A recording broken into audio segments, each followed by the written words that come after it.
In this project, you shall build a chatbot with GPT.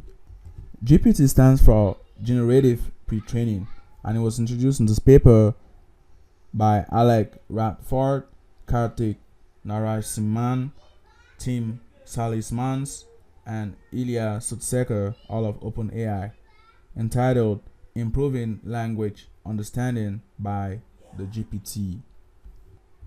So the very first thing you'll do is to go through this paper and understand it perfectly well.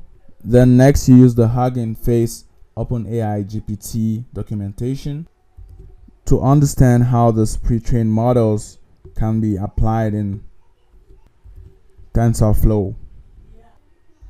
Then from that, you shall define an application of a chatbot system, gather data for this chatbot system or use already existing data, then design a model which is based on this GPT model you've studied already.